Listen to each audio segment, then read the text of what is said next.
thinking, first service as we were singing that song, there's this Revelation chapter 4. You've heard it said, like when you do a good deed, you get a jewel in your crown, right? And then when you get to heaven, you get this crown, and if you did all these good deeds, you get this. Well, even if that's true, if it is true, there's this incredible picture in Revelation chapter 4 where all of these saints, these elders that represent the tribes of Israel and the disciples, and they've gone before us and they dealt with persecution and they served God with their whole heart and with total abandonment, and they just did this. And so it's this picture of these elders. They have these crowns and they enter into the throne room of God, and they're overwhelmed by God's presence. And they come up with these crowns that they've earned, and they bow before the throne of God, and they take it and they lay it at the feet of Jesus. You know what they sing? Holy, holy, holy Lord, God Almighty, who was and who was to come, is to come. Worthy is the Lamb, worthy is the Lamb. And I thought, what a beautiful picture that was for us today. Today, we're going to do things just a little bit different. Kind of a missions report. We just got back from Mexico. I think there are 33 of us-ish. I lost count somewhere in the middle of the week. And so we're going to report a little bit on that. We're also going to just try to challenge ourselves in the area of serving, and particularly serving globally, and what that looks for us and what that means for us. At Mountainview, we have a mission statement. Our mission statement is this: we want to affect life change. That's what we want to do, affect life change. Several years ago, we kind of sat down and we said, all right, God has us right here on like 4 acres of property on Cleveland Avenue in Gresham, Oregon. What does God want to do with us? What does He want to accomplish in us and through us as a church? What is it that we are here for? What do we need to do, right? And so we determined that what God was really in our heart is to affect life change. That's what He wants to be. Jesus wanted to be the salt and light of the earth, right? He told the Christians, be the salt and light of the earth. He wanted us to be love, tangible love, real love in the lives of other people. And so we believe that we do that simply by defining Mountain View's mission as affecting life change. And we attach 3 words that have a lot of meaning to it: belong, grow, and serve. And so let me just tell you about those really quick. Now, those of you who haven't done the Mountain View No class, this is not a free pass. Okay? Shake your head yes, like you understand. Okay, good. Just want to make sure. And so, belong. Foundationally, fundamentally, foremost, and most importantly, please hear this: the reason that Mountain View exists, and the only reason that you can experience life change, is through a personal belonging relationship with Jesus. And so foremost, foundational, most importantly, we want you to understand that that's why we're here. And so we're going to tell you about Jesus. We want you to meet Jesus. We want you to have a relationship with Jesus. We want you to love Jesus. And we want you to let Jesus love you.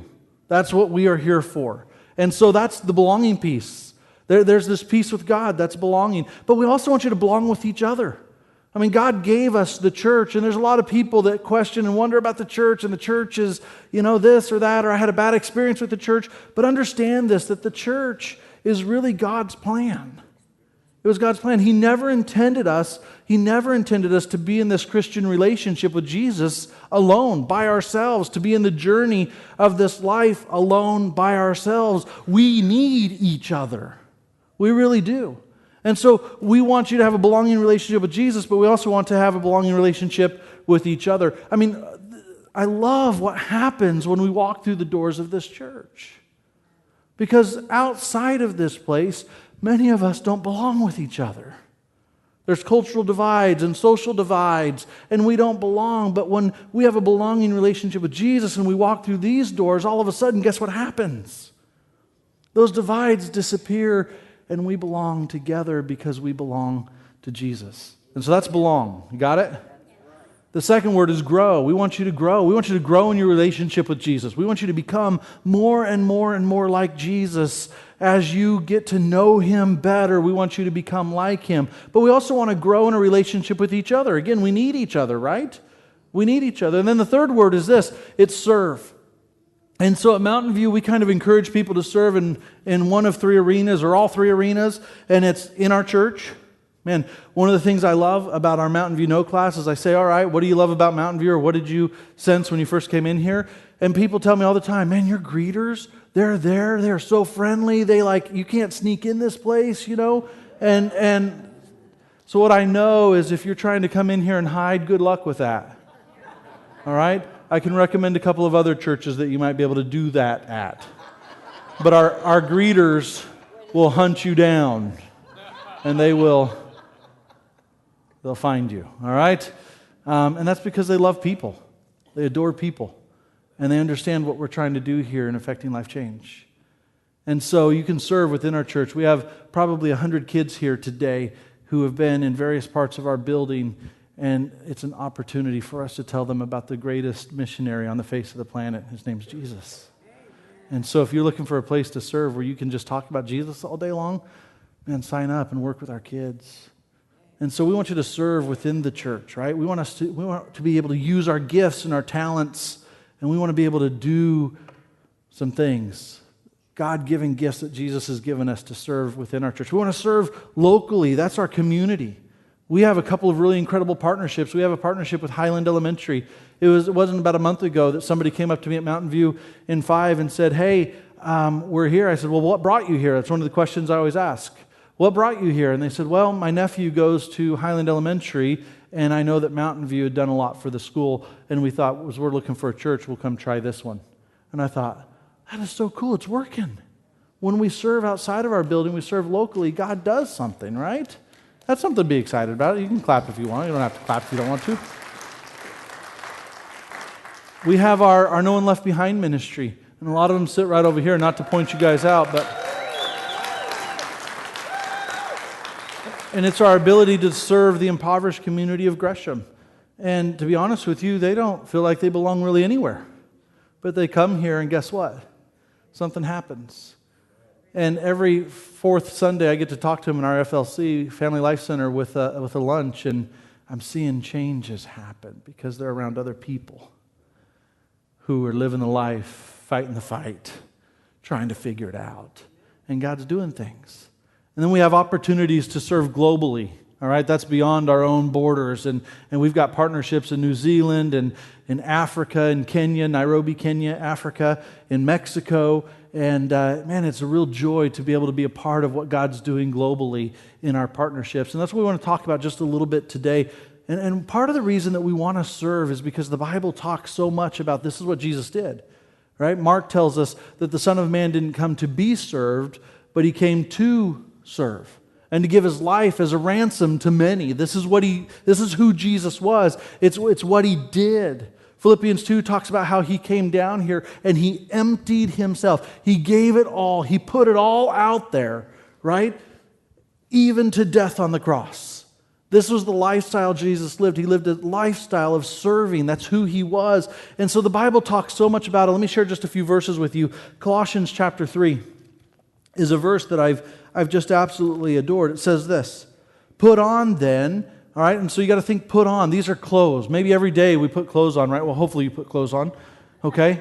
And we put these on. These are spiritual clothes. They're not physical clothes, but they're spiritual clothes. And this is what Paul says, put on then as God's chosen ones, holy and beloved, put on compassionate hearts, and put on kindness, and put on humility and meekness and patience, and put on bearing with one another. And if one has a complaint against another, then put on forgiving each other, as the Lord has forgiven you, so you must also forgive. And above all these things, put on what?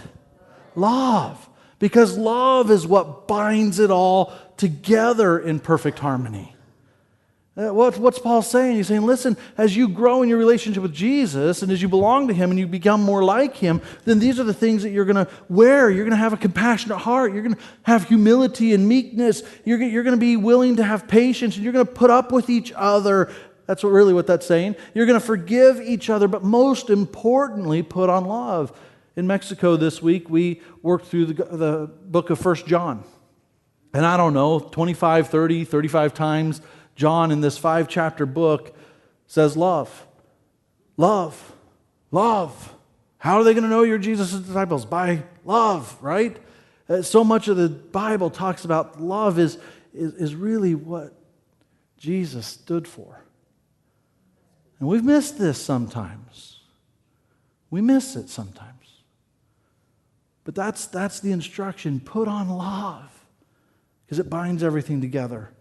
In Matthew chapter 23, Jesus is having a conversation with the Pharisees and the religious leaders. And he says this, he says, woe to you. And anytime you read woe to you in the Bible, it means, hey, pay attention. This is going to be a smack in the face, okay?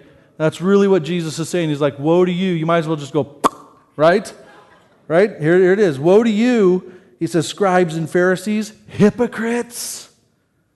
For you tithe mint and dill and cumin and have neglected the weightier matters of the law. You've neglected some things that are really, really important. Here they are: justice and mercy and faithfulness. These you ought to have done without neglecting the others. Wow. And this comes from Micah. Micah's got this great instruction where he's prophesying to the people. And he says, He has told you, O man, what is good. And what does the Lord require of you but to do justice and to love kindness and to walk humbly with your God? And the Bible talks so much about this attitude, this posture, this heart, this characteristic of serving, and how really if we're becoming more like Jesus, if we have a belonging relationship with Him and we're becoming more like Him, then we're going to do the things that Jesus did. We're going to serve. We're going to be willing to empty our own hearts out, our own lives out, because of the greatness and the gifts and the grace and the mercy that He's given us. And so serving, really, it's not an option for the disciple, for the Jesus follower. And so we've got to figure out how to do that globally. And what I want to do is I want to share a video with you just of our Mexico experience this week.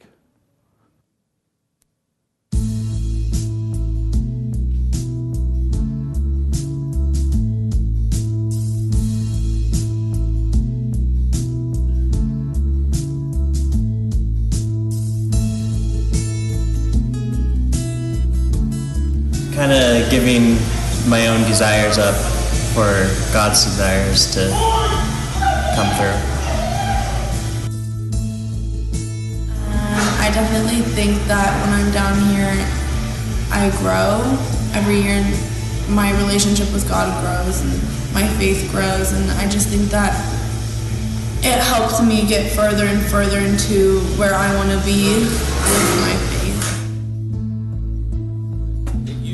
I would stereotype people a lot more, but now I can look at a person and maybe think, well, what's their day life like, or what could they possibly be going through.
our work is to be able to come and live and to do a better job for the Lord. And I don't want to let you guys down. I don't want to let anybody down, but I don't want to let my family down either. So thank you very much for all the job, for all the stuff that you guys do. Father, we just thank you so much for your love. Thank you for loving this family. Father, I thank you for Pablo and Carla.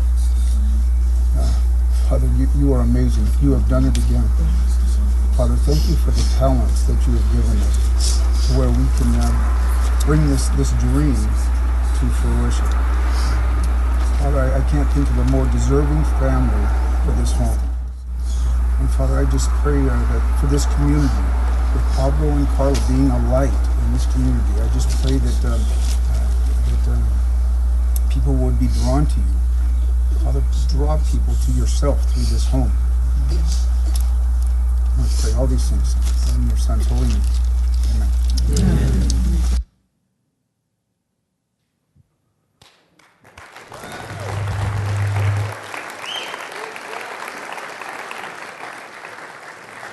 It's always really hard to put in pictures and on film what God really does in the lives of people.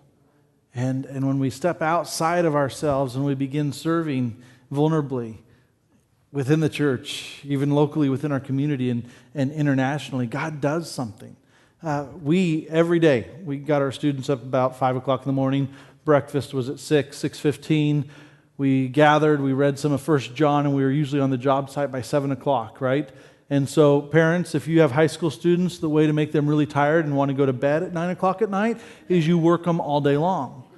Okay? And so we took them to the job site. We worked them all day long. Occasionally we stopped for lunch, right? No, every day we stopped for lunch. All right? And then we were back to the camp about 5:30. VBS team was getting ready for the community to come. Our kitchen crew was getting meals ready, and then people would show up from the community, and we would have dinner together, and then we would have a VBS for kids. And then about 9 o'clock, we'd finally debrief the day about what happened around the campfire. And by 9:01, they're saying, "Can we go to bed, please?" Right? And just tiredness. And so you do this work, you pour your heart out, and yet behind the scenes, there are some crazy things happening.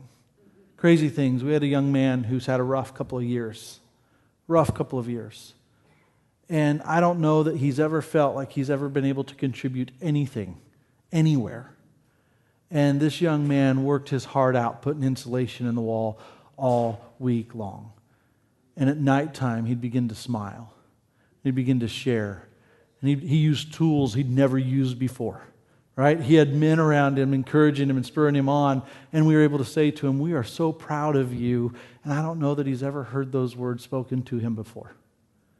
And something was happening in his heart. We had another young man who started out the week. He said, "I'm going to try to figure out this God thing, right? I'm searching for God. I'm going to discover God. I think God..." And so we're talking, and he's experiencing the week. And at the end of the week, we're debriefing. And he says, "You know what? It's been right in front of me the whole time. I was just missing it." But what a deep truth, right? We had adults who God was working on their hearts to prepare them for things that they would encounter as soon as they got home. And so this is what happens when we willingly serve. We think we're doing this great thing for the people we're serving, but God's going, "Hold on here. I'm going to do something with you.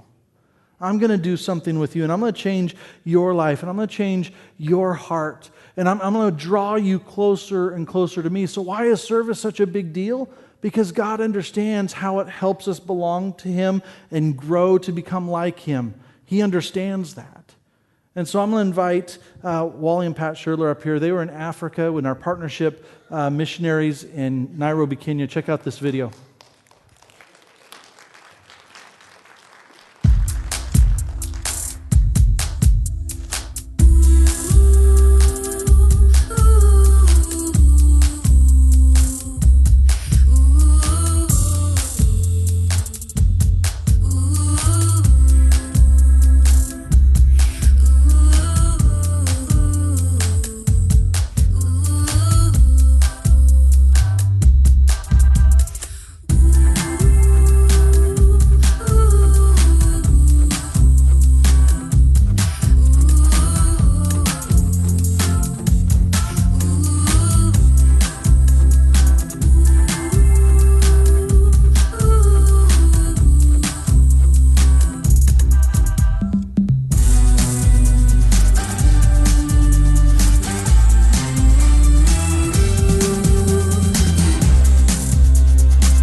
So I've asked Pat and Wally to come up here because they were just in Africa this spring, and they were doing some teacher training with our partner Missions of Hope International there in Nairobi. But they had an opportunity to go up to Turkana, which is where some of our missionaries, Keith and Kathy Ham, started years ago, back in the early 90s. And so they were able to go up there and check some things out. Turkana is hot and it's dry usually. And so there's a story behind what used to be a white shirt. Is that right? Used to be a white shirt. And tell us what happened. Okay. So what you see is a journey across a couple of rivers and about 70 miles into the bush to visit a school in this town where Keith and Kathy Ham ministered. We were told that if it rains, you might not make it back over the rivers. And you saw it, it started to rain, right? So eventually we were stuck 6 times. We were stuck 6 times. But I think you noticed that the first group that came to help us were the women and the children from the village. The girls, baby. The girls. I'm sorry. They were younger girls, yes. So the girls and the children came to help us. And so we eventually made our way free and on down to the river, which we were stuck again and couldn't cross. And then finally to another river, and it was getting dark, and we weren't able to cross there. So. And where was Pat during these times you were stuck? I had the white shirt. She had the white pants. Okay, so listen. When you go on traveling, you sort of wear your best, right? So I was wearing some nice white pants. And when we got stuck, I know he was wearing a white shirt, and that didn't matter. When we got stuck, I needed to keep them clean. Those were the only ones I had on that little trip. So I needed to stay in the car. And so you get stuck. So we get stuck. We eventually get free from these 4 times, and we finally get to the big river, and we're not going to be able to cross it. It's just too high and too dangerous. We're cold, we're hungry, we're wet. And actually, yes, a couple of people died trying to get across the river that night, so it is a dangerous situation. But we really weren't in any danger, but we were very uncomfortable. So the next thing that happened was Pat had to use the bathroom. So a generous family offered for Pat to be able to use their bathroom. And our friend Raphael, who was with us, asked them, could they shelter us? And these are people, Christian people, that were living in a house in that town, but they did not know us or anyone in our group, and so they sheltered us. They brought us into their home. You saw a picture of it there. The husband's name was Joseph. His wife's name is Rebecca. He sent his wife off to the market. She bought some food. She came back, fixed us chapati, boiled eggs, chai. They had some little charcoal burners, and we warmed up, and they offered to allow us to spend the night. Very generous by this family. In the meantime, God had provided another place for us to sleep in a conference center, which was a great place to sleep. So we went from having kind of a cold and miserable night where we hadn't eaten in a while to being really comfortable. And it was just a wonderful way that God cared for us through these people. I don't know if you've ever had this experience. It was the first time for me. But being unable to do for yourself something, and a person who has far fewer means came to the rescue and took care of us. And when we left his house, we had an opportunity just in Kenya, when you are a guest, you have a chance to say something formal when you leave. So I was asked to say something, and I was able to say that we were cold, but now we're warm. We were hungry, but now we've been fed. We were tired, and now we've been rested. And we just asked God to provide a blessing on this home, this family. This man's name is Joseph. His wife is Rebecca. If you have time tonight, ask God to provide a blessing to the home of Joseph and Rebecca, because they cared for us and the others. So that's the kind of experience you might find if you're in Kenya. The trip that we're talking about, we're not planning on going across the rivers. Right. So we are looking at another trip to Africa in February. And right now, we just want to encourage you to think about it. We're going to go to Mexico next year, too. Think about it. Think about a way to partner globally. And so tell us a little bit about what we'll be doing this year in Kenya. Okay, Pat and I are going to share, each of us, 2 different parts of what a mission trip might look like in Kenya. So the first thing is we always go to the Mathare Valley, which is a slum in Nairobi. And this is the place that all the children live who attend the schools in the Mathare Valley. Our particular church sponsors a school in the community of Gitathuru. It's a small little community in Mathare. And so we always focus our service on these trips to the children of Gitathuru. And here you see Marissa working on a VBS activity. We generally do a vacation Bible school for the school. Here you see one of the children working on a craft. That's the kind of thing that often happens. Here you see Liz delivering a gift and meeting a child that's been sponsored. We have about 100 children who are being sponsored in the Gitathuru school by Mountainview members. And so this is not Liz's child, but it's a child of a member here who sent a gift, and Liz is meeting the mom and the son. Just check out that. Then in addition to that, in VBS, sometimes when we were there, this was our music segment. We all met outside for music. The school is in the tin building you see to the right. But this piece of land is important for another reason, and that is that none of the schools in the Mathare have children's playgrounds. And one of the goals of Missions of Hope is to provide that kind of experience for children, because these small kids, they need to develop physically, they need to develop play, and so we want to be able, our plan is to go to the Mathare this year to get through and build a playground out of tires. We're giving you a couple of examples here, and there are many more online if you're interested. So that's going to be one of the activities in that field with all the rocks. We're going to be building a playground, not just for the kids that are in our school, but in the community of Gitathuru.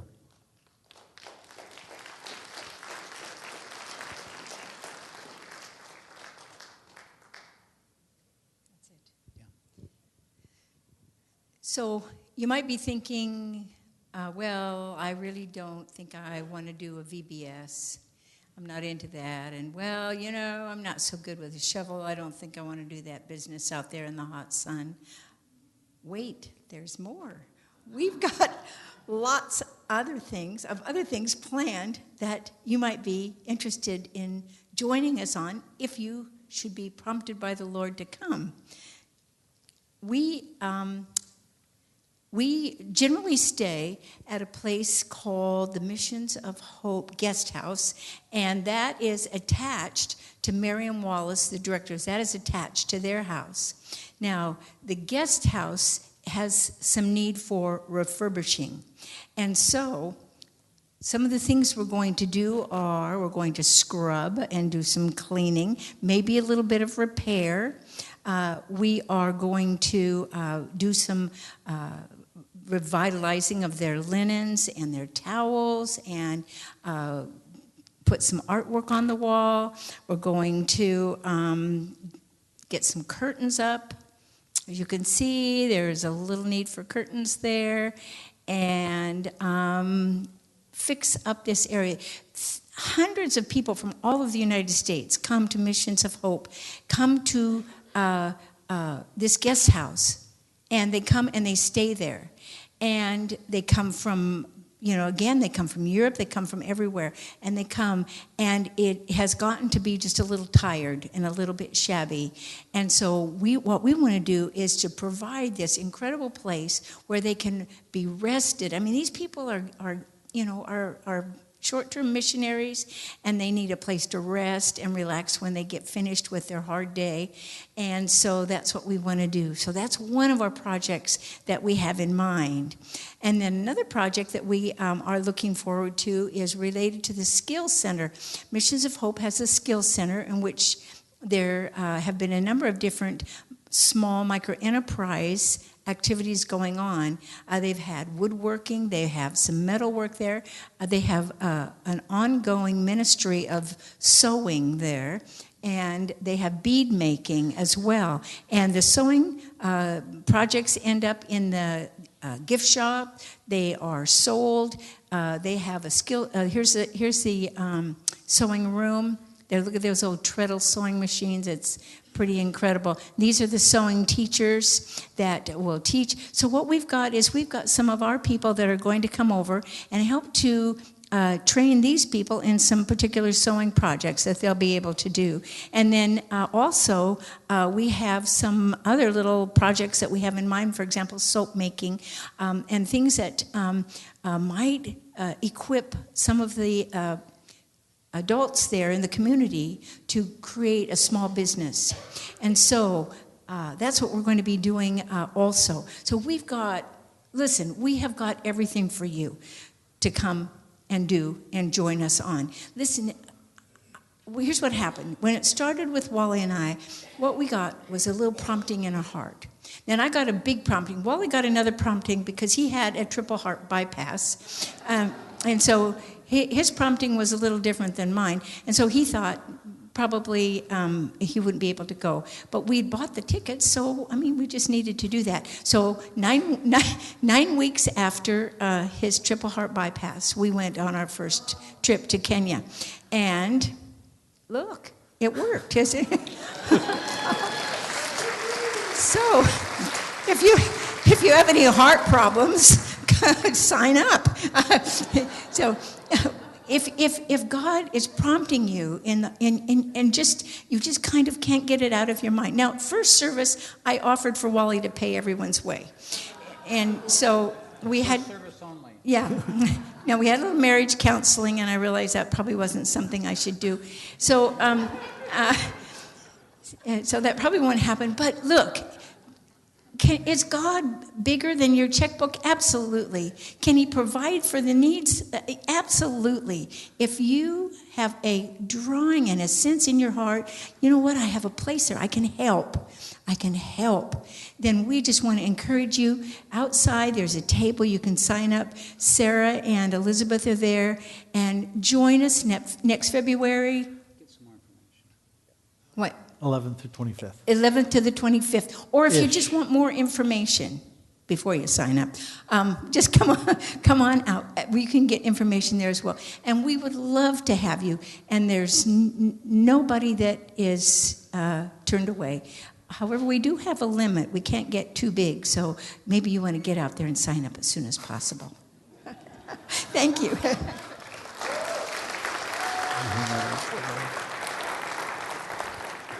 I almost need to close it. She did great, didn't she? Yeah, right there. 2 verses I want to share with you as we finish up here. Matthew 28, this is the Great Commission. Jesus has risen from the dead. He's talking to his disciples. And it's this beautiful picture. It says this, and when Jesus came and he said to them, all authority on heaven and earth has been given to me. And here's the instruction. Go, therefore, and make disciples of all nations, baptizing them in the name of the Father and the Son and the Holy Spirit, and teaching them to observe all that I have commanded you. And behold, I am with you always to the end of the age. These are Jesus' marching orders. He's risen from the dead. He's accomplished what he needed to accomplish. And he says, this is what's going to happen. This is what I want you to do. Go and make disciples. Do it this way. And then a few weeks later, he's getting ready to ascend to heaven.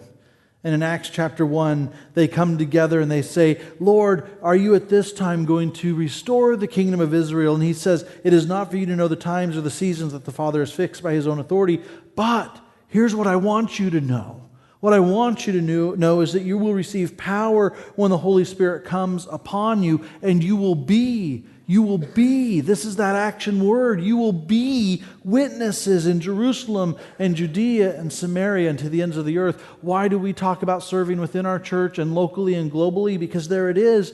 Our church is this little Jerusalem, and Judea is our community, and the world is Samaria. This is what Jesus has instructed us to do. That's why serving is such a pivotal part of belonging, growing, and serving so that we can experience life change. And so I don't know what God's doing in you, but this is what I'll tell you. In your bulletin today, there's a blank sheet, but there's a digging deeper section.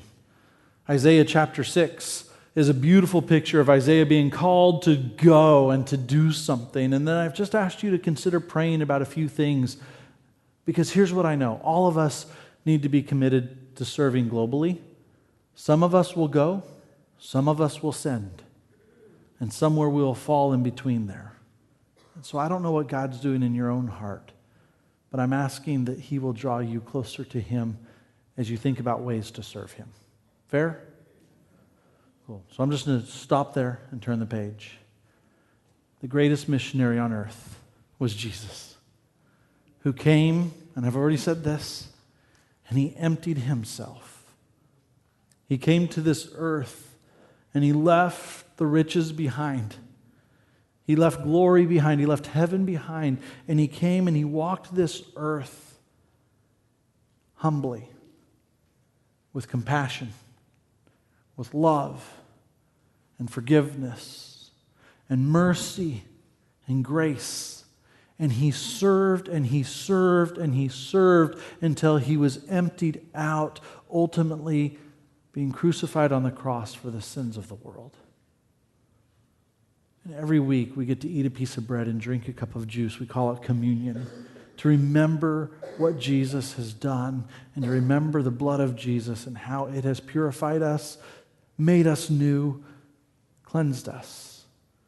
And so what I'd like you to do as you eat this piece of bread and drink this juice is just thank Him. Thank Him and ask Him ways that you can be like Him.